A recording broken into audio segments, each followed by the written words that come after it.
আসসালামু আলাইকুম everyone, welcome to my channel. আজকে আমি আপনাদের সাথে একটি মশলার রেসিপি শেয়ার করব। এই মশলাটি কিন্তু আপনারা বিরিয়ানি, গরুর মাংস, কাবাব, গরুর মাংসের কালো ভুনা ইত্যাদি রেসিপিতে ব্যবহার করতে পারেন।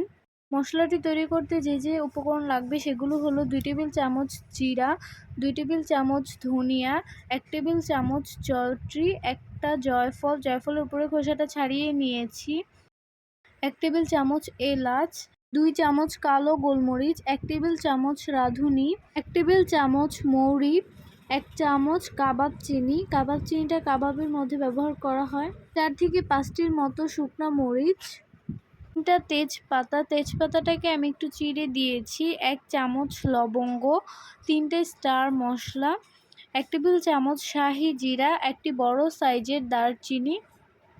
প্রথমে আমি বড় মশলাগুলোকে টেলে নেব, তাই প্রথমে নিয়েছি দারচিনি। দারচিনিটাকে একটু ভেঙে দিচ্ছি, দিয়ে দিচ্ছি স্টার মশলা, দিয়ে দিচ্ছি শুকনা মরিচ, কাবাব চিনিগুলো দিয়ে দিচ্ছি লবঙ্গ, দিয়ে দিচ্ছি এলাচ,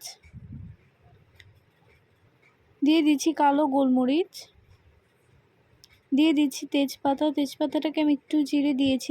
জয়ত্রী দিয়ে দিচ্ছি জয়ফলটাকে আমি 4 ভাগ করে দিয়েছি। এবার মশলাগুলোকে মিডিয়াম আঁচে টেলে নিচ্ছি। মশলাগুলো ভাজা হয়ে গেলে এবার ছোট মশলাগুলোও দিয়ে দিচ্ছি। এবার এগুলোকেও কিন্তু মচমচে করে ভেজে নিতে হবে। সবগুলো মশলাকে আমি মচমচে করে ভেজে নিয়েছি। এবার এগুলোকে ব্লেন্ড করে নিচ্ছি।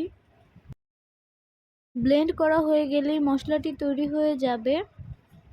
আপনারা চাইলে এটাকে 6 মাসের মতো সংরক্ষণ করতে পারেন। আর এই একটা মশলা দিয়েও কিন্তু আপনারা অনেক রেসিপি তৈরি করে নিতে পারেন।